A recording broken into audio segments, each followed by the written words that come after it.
팔복 말씀을 준비하고 있다가 명절을 당해서 우리 성도님들이 많이 출타하실 것 같아서 좀 다른 말씀을 전해야 되겠다, 그런 마음을 하나님께서 주셨습니다. 그래서 오늘 함께 읽었던 말씀을 가지고 선으로 악을 이기라 라는 제목의 말씀 함께 나누도록 하겠습니다.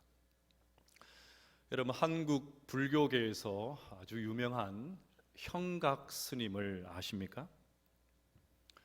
한국 사람도 아닌 미국인이, 검정 눈이 아닌 파란 눈을 가진 외국인이 승복을 입고 사찰의 주직까지 지냈으니까 세인의 관심을 끌기에 충분하지요. 어느 날 형각 스님이 지하철을 탔습니다. 그때 어떤 사람이 저 멀리서 악을 쓰면서 스님에게 다가오고 있었습니다. 처음에는 무슨 말인지 몰랐는데 가까이서 들어보니까 오직 믿으라, 오직 믿으라는 말을 했습니다. 그는 스님 바로 앞에까지 와서는 돌연 스님을 향해서 이렇게 물었습니다.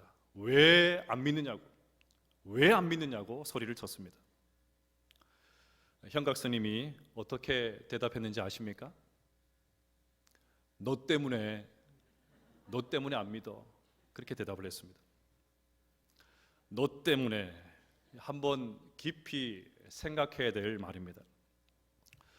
우리가 전도한다고 하지만 나 때문에 전도의 문이 막히고 있지는 않은지, 영혼을 구원하기 위해서 애를 쓰고 있지만 나 때문에 사람들의 마음의 문이 점점 닫히고 있지는 않은지, 교회를 섬긴다고 많이 분투하고 있지만 나 때문에 성도들이 힘들어하고 있지는 않은지, 과연 나는 복음의 장애물이 되고 있지는 않은지 우리의 모습을 한번 점검해 보아야 됩니다.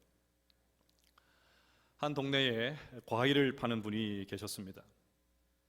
교인들이 전도하려고 애를 많이 썼지만 얼마나 고집이 센지 꿈쩍도 하지 않습니다. 그러던 어느 날 과일을 파는 아주머니께서 말쑥하게 차려입고는 교회에 오셨습니다.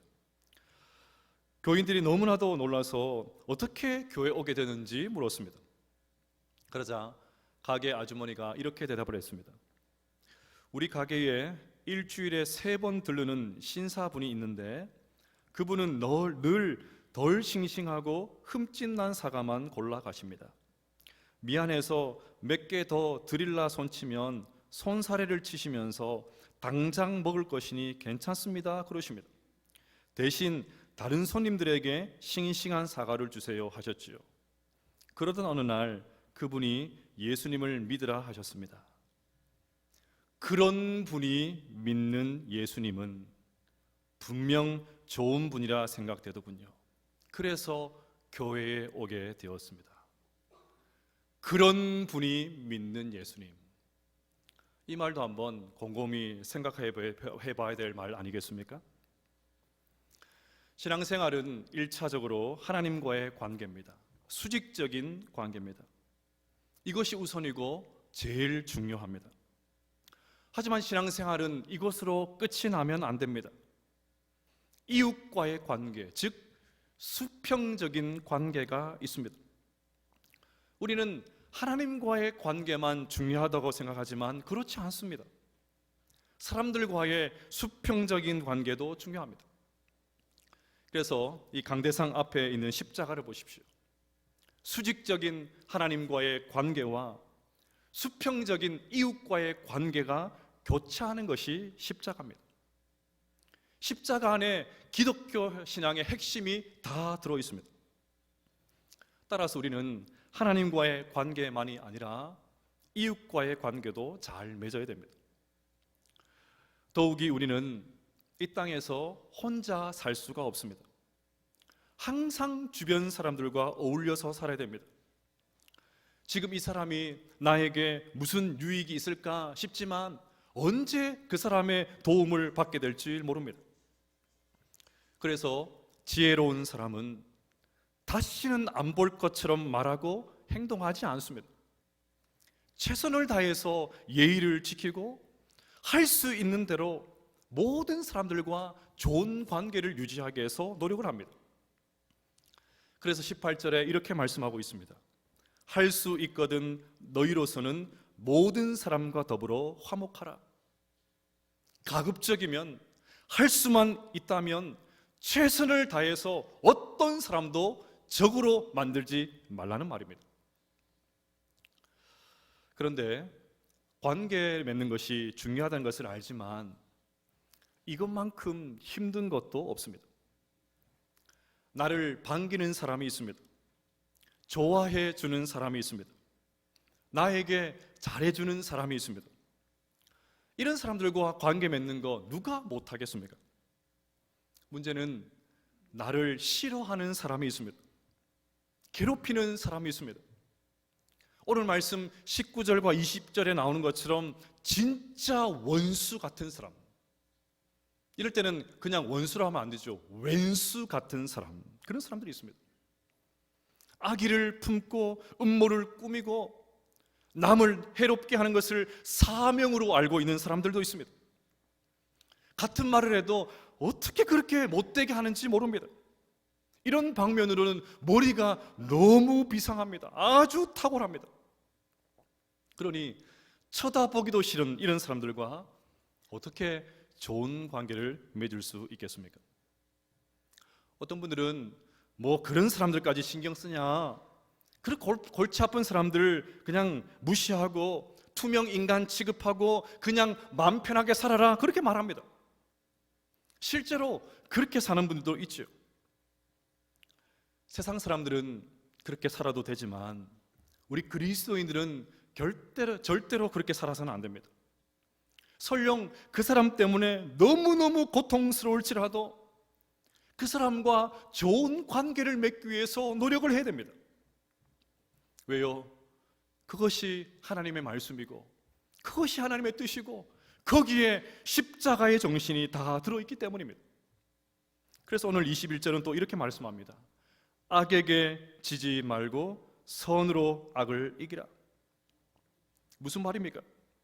상대방이 악하게 나온다고 해서 똑같이 악해지지 말라는 말입니다.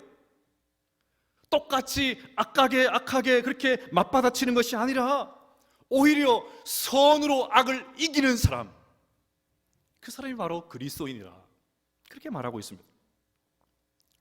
자, 그러면 구체적으로 한번 살펴보겠습니다. 어떻게 우리는 선으로 악을 이길 수 있을까요? 첫째로 축복의 사람이 되어야 됩니다. 따라서 해볼까요? 축복의 사람이 되자. 우리 14절 말씀을 함께 읽어보겠습니다. 시작. 축복하고 저주하지 말라. 아멘. 선으로 악을 이기기 위해서 제일 먼저 축복의 사람이 되어야 됩니다. 그런데 이 말씀처럼 순종하기 어려운 말씀도 없습니다. 우선 우리 인간의 본성이 이것을 용납하지 않습니다. 여러분, 누군가가 여러분에게 이유 없이 힘들게 하고 괴롭히면 어떻게 반응하십니까? 저를 박해하시네요. 주님의 말씀을 따라 축복합니다. 그러십니까? 제정신이 아니죠. 받은 대로 돌려줘야 되죠. 복수해야 되죠. 내가 당한 것보다 더 큰 타격을 날려야 되죠. 호시탐탐 기회를 노리다가 보란듯이 날려야 되죠. 자녀들을 키우다 보면 잘 알 수가 있습니다. 지금은 저희 첫째와 둘째가 그렇게 하진 않지만 이제 대학생도 되고 고등학교 고학년 들어가니까 지금 요즘은 보니까 생존을 위해서 연대를 잘해요. 저들끼리 막 눈치도 보고 눈짓도 하고 막 그렇게 하더라고요. 근데 더 어릴 적에는 그러지 않았습니다. 저희 둘째는 오빠가 조금만 자기 성질을 건드리면 그대로 달려들었습니다. 첫째도 똑같았습니다. 안 그런 척 하면서 부모가 안 보는 것 같으면 그냥 가서 쥐어박습니다. 이처럼 모든 사람 안에는 복수하고 싶은 본성을 가지고 있습니다. 이런 본성은 한국 사람이 더한 것 같습니다. 오죽하면 한국 속담에 대로 주고 말로 받는다 하겠습니까? 복수할 힘이 없으면 노래라도 불러서 그 한을 풀려고 했던 민족이 우리 민족입니다. 대표적인 것이 아리랑이죠. 별 생각 없이 부르는데 가사를 가만히 생각을 해보면 끔찍합니다. 아리랑 아리랑 아라리요 아리랑 고개를 넘어간다. 여기까지는 좋습니다. 문제는 다음입니다. 나를 버리고 가시는 님은 10리도 못 가서 발병 난다. 무슨 말이죠? 나를 버리고 간다 이거지? 날 버리고 가서 잘 되나 보자?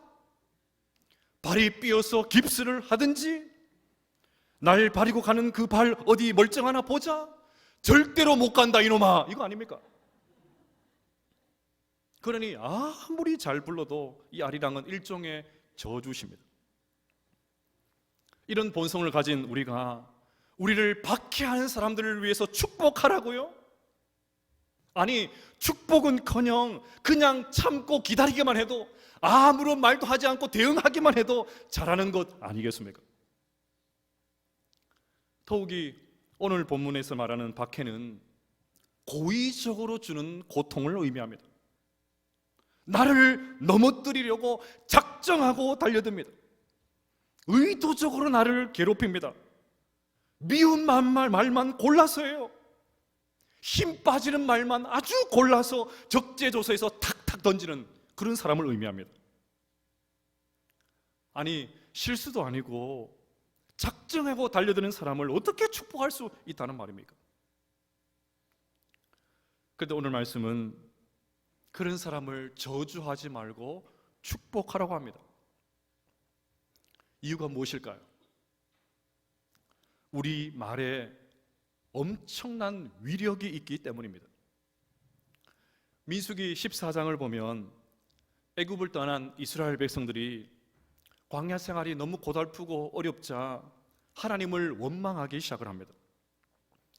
나중에는 기어이 선을 넘어버리고 진작에 죽었으면 좋았을 것을, 진작에 죽었으면 이 고생하지 않을 텐데, 이런 말까지 서슴없이 합니다. 이 말을 들은 하나님의 마음이 얼마나 참담하셨을까요? 그래서 하나님께서 이렇게 말씀하십니다. 너희 말이 내 귀에 들린 대로 행하리라. 너희 말이 내 귀에 들린 대로 행하리라. 너희 시체가 광야에 엎드러질 것이라. 진작에 죽었으면 좋겠다고 오냐? 너희들 말하는 대로 내가 그대로 한번 해줄게. 그래서 광야에 다 널브러졌습니다. 따라서 우리 그리스도인들은 말을 굉장히 조심해야 됩니다. 상대방이 아무리 나를 힘들게 하고 괴롭게 해도 안 좋은 말을 입 밖으로 꺼내면 안 됩니다. 말 그대로 됩니다. 조금 지나면 내가 그때 왜 그 말을 했을까? 그 말을 하지 말았어야 되는데 내가 왜 그 말을 했을까? 반드시 후회하게 됩니다. 마태복음 10장을 보면 예수님께서 제자들을 전도하시기 위해서 파송하시는 장면이 나옵니다. 그때 예수님께서 파송받는 제자들을 향해서 이렇게 말씀하십니다. 또 그 집에 들어가면서 평안하기를 빌라. 그 집이 이에 합당하면 너희 빈 평안이 거기 임할 것이요 만일 합당하지 않으면 그 평안이 너희에게 돌아올 것이니라. 여러분, 이 말씀을 가만히 보면 기가 막힙니다. 그러니까 순전히 인간적인 그런 생각으로 하면 내가 복을 받으려면 어떤 집에 들어가야 됩니까? 어떤 집에 들어가야 됩니까? 도저히 복 못 받을 것 같은 사람들, 그런 사람들을 골라가야 되죠. 평소에 원수같이 여겨져서 막 고개를 절레절레 흔들었던 사람들, 그 사람한테 찾아가서 복을 빌어줘야 됩니다. 그러면 그 복이 내게로 다 옵니다. 나를 핍박하고 박해한다고 저주의 말을 쏟아내는 것이 아니라 오히려 복을 빌어버린 것입니다. 그러면 하나님의 복이 나에게 그대로 임하게 되는 것입니다. 여러분, 나를 박해하는 사람을 저주하지 않고 오히려 축복하는 것, 너무나도 어려운 말씀입니다. 너무나도 힘든 말씀입니다. 우리의 본성이 그것을 허락하지 않습니다. 하지만 여러분, 이 말씀은 거스릴 수 없는 주님의 말씀입니다. 그러니 우리 모두의 입술이 축복의 입술 될 수 있기를 주의 이름으로 축복합니다. 그래서 도저히 축복할 수 없을 것 같은 그 사람조차도 축복할 수 있는 축복의 사람 될 수 있기를 주의 이름으로 축복합니다. 둘째로, 공감의 사람이 되어야 됩니다. 따라해 볼까요? 공감의 사람이 되자. 우리 15절 말씀을 같이 읽어보십시다. 시작. 즐거워하는 자들과 함께 즐거워하고 우는 자들과 함께 울라. 아멘. 요즘 사회에서 공감이라는 말을 참 많이 합니다. 사회에서 나온 말이 아니고 성경에서 나온 말이에요. 자녀들을 양육할 때도 하고 싶은 말을 하기 전에 공감하는 것이 중요하다고 합니다. 자녀들의 감정을 먼저 이해하고 공감해 줄 때 비로소 내가 전하고 싶은 말이 우리 자녀들에게 전달될 수 있다고 합니다. 제가 어릴 적에 아이들 키우면서 참 이 말이 정말 맞다는 것을 많이 경험을 했습니다. 가끔 아이들이 투정을 부리거나 말을 듣지 않을 때가 있죠. 그러면 저는 목소리부터 커집니다. 제가 목소리 좀 크지 않습니까? 목소리부터 커져요. 그럼 아이들이 움찔하죠. 지금은 전혀 그렇게 하지 않지만 움찔합니다. 좀 더 커지면 눈물을 흘리기를 시작합니다. 그러면 저희 아내가 등장합니다. 그러면 금세 울음을 그칩니다. 가만히 보면 제 아내가 별다른 조치를 한 것이 없습니다. 그냥 아이의 슬픈 감정을 인정하고 받아준 것밖에 없습니다. 그렇구나, 그러고 싶었구나, 몸 하고 싶었구나, 그 말만 한 것뿐이에요. 다시 말해서 공감한 것밖에 없습니다. 그러면 아이들은 언제 그러냐는 듯이 엄마에게 안깁니다. 그리고 저를 쳐다보면서 한마디 던집니다. 아빠하고는 이제 안 놀아. 아빠하고는 이제 안 놀아. 여러분, 이처럼 공감이 중요합니다. 우리 성도들은 누군가가 즐거운 일을 당하면 함께 즐거워해 주어야 됩니다. 누군가가 슬픈 일을 당해서 울고 있으면 함께 울어줄 수 있어야 됩니다.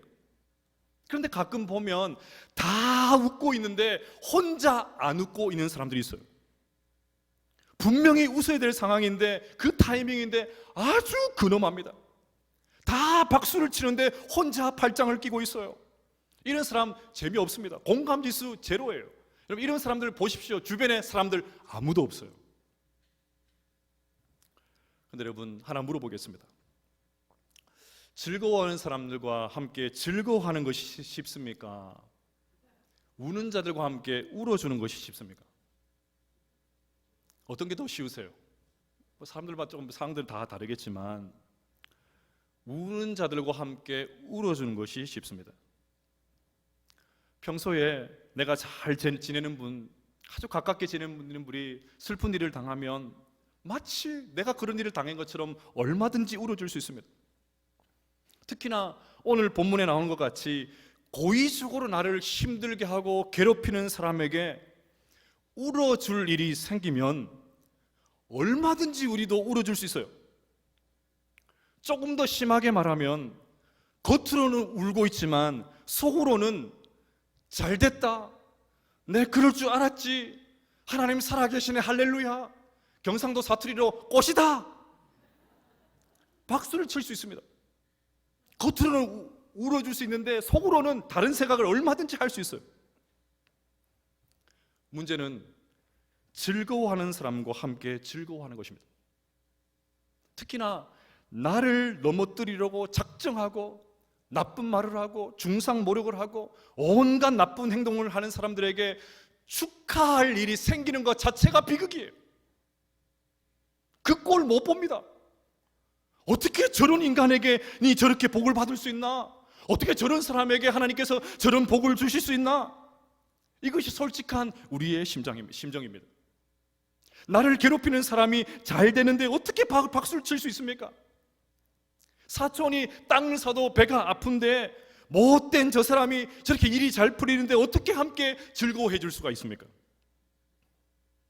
그래서 지금으로부터 1800년 전에 살았던 크리스토스톰이라는 유명한 설교자가 이렇게 말했습니다. 우는 자와 함께 우는 것은 웃는 자와 함께 웃는 것보다 쉽다. 우리가 웃는 자와 함께 웃기 위해서는 훨씬 더 고매한 인격을 필요로 한다. 여러분, 최초의 살인자 가인이 아벨을 죽인 이유가 뭡니까? 질투 때문이었죠. 하나님께서 아벨의 제사는 받으시고 내 제사는 안 받으신다, 그렇게 생각을 하니까 막 시기심이 발동을 했습니다. 그러니까 형제고 뭐고 상관없이 끔찍한 일을 저질렀습니다. 사람의 마음에 질투심이 한번 발동을 하면 이것만큼 어려운 것이 없어요. 사람이 잘 되는 꼴을 못 봅니다. 누군가가 주일날, 성도님들이 누군가 주일날 새 옷을 입고 오면 좀 알아주세요. 새 옷을 입고 오면 오늘 옷 참 잘 어울리네요, 설령 아니라고 해도 좀 알아주세요. 참 잘 어울린다고. 무슨 머리 스타일을 새롭게 해서 오면 오늘 너무 머리가 잘 어울린다고, 뽕이 잘 들어갔다고 좀 얘기 좀 해주세요. 본인도 머리가 잘 안 나온 거 잘 알고 있는데 어느 미용실에서 했냐, 돈을 얼마 주고 했냐, 머리가 그게 뭐냐, 본인도 알고 있는데 그냥 또 확인 사살을 합니다. 얼마나 인색한지 몰라요. 칭찬한지 인색한지 몰라요. 여러분, 성경이 무엇이라고 말합니까? 즐거워하는 자들과 함께 즐거워하고 우는 자들과 함께 울어라. 함께 즐거워해주고 함께 울어라. 여러분, 사실 전도를 잘하는 사람의 특징이 바로 이것입니다. 질투하시는 절대로 전도를 못합니다. 즐거운 일이 생길 때 자신의 일처럼 기뻐해주는 사람을 어느 누가 마음을 닫겠습니까? 슬픈 일을 당했을 때 내 일인 양 함께 아파하고 기도해주고 눈물 흘려주는 사람을 어느 누가 반대하겠습니까? 명절을 맞았지만 마음이 힘든 분들도 계실 것입니다. 뭐 하나 내세울 것 없다고 마음이 힘든 분들도 계실 것입니다. 다른 명절에는 코빼기도 보이지 않던 이 형제가 잘 되어서는 보란듯이 나타나가지고 그 모습이 너무나도 부담스러운 분들도 계실 것입니다. 힘드시겠지만 오늘 주님의 말씀처럼 즐거워하는 자들과 함께 즐거워해 줄 수 있는 넓은 가슴을 소유할 수 있게 되시기를 주의 이름으로 축복합니다. 너무 좋다고, 고생했다고, 나도 이렇게 행복한데 너는 얼마나 더 행복하겠냐고, 내가 이렇게 기쁜데 너는 얼마나 더 기쁘겠냐고, 함께 즐거워해 주십시오. 함께 공감해 주십시오. 우리 모든 성도님들 이 새해에 공감의 사람 될 수 있기를 주의 이름으로 축복합니다. 셋째로, 겸손의 사람이 되어야 됩니다. 따라서 해볼까요? 겸손한 사람이 되자. 16절 말씀을 같이 읽어보십시다. 시작. 서로 마음을 같이하며 높은 데 마음을 두지 말고 도리어 낮은 데 처하며 스스로 지혜 있는 채 하지 말라. 아멘. 오늘 본문에 아주 좋은 표현이 나옵니다. 채 하지 말라. 잘난 척 하지 말라는 말입니다. 나는 너하고는 질적으로 다르다는 식으로 대하지 말라는 말입니다. 허세 부리지 말고 자랑하지 말라는 말입니다. 다 아는 것처럼 거드름 피우지 말라는 말입니다. 그저 낮은 마음으로 겸손하라는 말이죠. 여러분, 사실 인간관계 속에서 왜 말이 많아집니까? 교만하기 때문이에요. 내가 저 사람보다 우월하다, 내가 저 사람보다 더 많이 알고 있다 생각하니까 상대방의 말은 듣지도 않고 자꾸 자기 말만 합니다. 상대방이 말을 하는데도 자꾸 말을 끊고 끼어듭니다. 말하는 중에 죄송한데요 그러면서 다른 사람 말하는데도 또 끼어듭니다. 여러분, 죄송하면 처음부터 죄송한 짓 하지 말아야 돼요. 성지순례를 가면 예수 탄생 기념교회를 꼭 들립니다. 예수님께서 탄생하신 곳으로 추정된 곳이니까 늘 사람들이 붐빕니다. 그런데 기념교회로 들어가는 문이 굉장히 낮고 작게 만들어져 있습니다. 사진을 본 거와 마찬가지입니다. 처음에는 문이 굉장히 커서 말을 타고도 통과할 수 있었다고 합니다. 그런데 전쟁 중에 사람들이 하도 그냥 함부로 드나드니까 그것을 막으려고 저렇게 만든 거예요. 그런데 여기에 중요한 아주 놀라운 영적인 의미가 있습니다. 예수님이 탄생하신 그 교회에 들어가려면 겸손하게 머리를 숙여야 된다는 것입니다. 목을 곧게 세우고 뻣뻣한 사람 결코 예수님을 만날 수 없습니다. 자신을 철저하게 낮추는 겸손한 사람만이 스스로 낮추시고 인간이 되신 주님을 만날 수 있다는 것이죠. 사랑하는 여러분, 겸손한 사람만이 선으로 악을 이길 수 있습니다. 교만한 사람은 자기가 모든 것을 다 해결하려고 합니다. 인간적인 수, 인간적인 꾀, 그것으로 다 갚으려고 합니다. 다 복수하려고 합니다. 하지만 오늘 주님의 말씀은 무엇입니까? 우리 19절, 20절 말씀 같이 한번 읽어보십시다. 시작.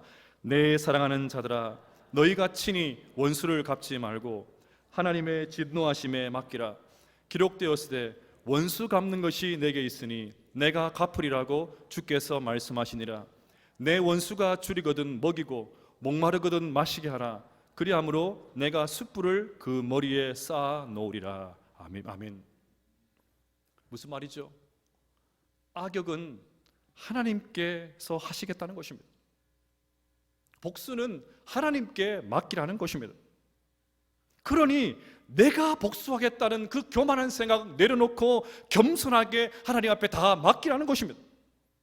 그런 다음에 나에게 미운 짓을 한 원수 같은 사람, 그런 사람이지만 배가 고프면 먹을 것 갖다 주고 목이 마르면 마실 물도 좀 갖다 주라는 것입니다. 여러분, 누가 이런 일을 할 수 있습니까? 겸손한 사람만이 할 수 있습니다. 근데 오늘 말씀에 재미있는 표현이 등장합니다. 그리함으로 내가 숯불을 그 머리에 쌓아 놓으리라. 박해하는 사람도 자기가 무슨 짓을 하는지 잘 알고 있습니다. 내가 이렇게 행동했을 때 저 사람이 나에게 어떻게 대응할지 잘 알고 있습니다. 그런데 저주할 것 같은 사람이 오히려 축복의 말을 합니다. 내가 잘 되면 배가 아파야 될 사람이 오히려 잘 되었다고 박수를 쳐줍니다. 오히려 나에게 먹을 것을 갖다 주고 마실 물을 갖다 줍니다. 그러니 그 사람은 마치 자기 머리에 숯불을 올려놓은 것처럼 전신이 막 뜨거워지지 않겠습니까? 내가 한 일을 내가 잘 알고 있는데 저 사람은 어떻게 똑같이 나에게 대응하지 않고 이렇게 선을 행하나? 너무 부끄럽다. 숯을 머리 위에 갖다 놓아 뜨뜻해지는 그 뜨거움, 그 부끄러움을 당하게 되겠죠. 이렇듯 선으로 악을 이기면 원수의 마음도 녹일 수 있고 원수도 회개해서 하나님께 돌아올 수 있게 되는 것입니다. 결론적으로 한 말씀만 더 드리겠습니다. 원수를 축복하고 함께 공감하고 겸손하게 그를 대하는 것, 너무나도 어려운 일입니다. 저도 설교를 준비하면서 주님, 저는 이렇게 못 살아요. 저는 이렇게 못 삽니다. 아마 평생 이렇게 못 살 것 같아요. 그 고백을 했습니다. 그러면 나는 그렇게 못 살 것 같으니까 이 말씀을 어떻게 해야 됩니까? 그냥 이상적인 말씀이고 그건 성경 말씀이니까 그냥 그런 거지 그렇게 무시하고 잊어버려야 되는 것입니까? 그렇지 않죠. 어떻게 이것이 가능합니까? 사도행전 7장에 보면 스데반이 돌에 맞아 죽는 장면이 나옵니다. 그런데 스데반이 돌에 맞아 죽으면서도 놀라운 고백을 합니다. 주여, 이 죄를 그들에게 돌리지 마옵소서. 돌에 맞아 죽어가고 있는데도 돌을 던지는 사람들 향해서 위에서 기도해주고 있습니다. 어떻게 이것이 가능합니까? 사도행전 7장 55절에 그 답이 나옵니다. 스데반이 성령 충만하여. 성령 충만하면 됩니다. 우리 능력으로는 결코 이런 사람이 될 수 없지만 성령님께서 우리에게 능력을 부어주실 때 우리는 축복의 사람, 공감의 사람, 겸손의 사람이 될 줄로 믿습니다. 그래서 선으로 악을 이기게 될 줄로 믿습니다. 여러분, 설날을 맞이하는 이 오늘 아침 성령 하나님께서 우리를 불쌍히 여겨주시고 우리에게 성령 충만의 은혜를 베풀어 주시기를 간절히 소망합니다. 그래서 만나는 우리 모든 형제 자매들에게, 이웃들에게 축복의 사람이 되시고 공감의 사람이 되시고 겸손의 사람이 되셔서 선으로 악을 이길 수 있는 믿음의 사람 다 될 수 있기를 주의 이름으로 축복합니다.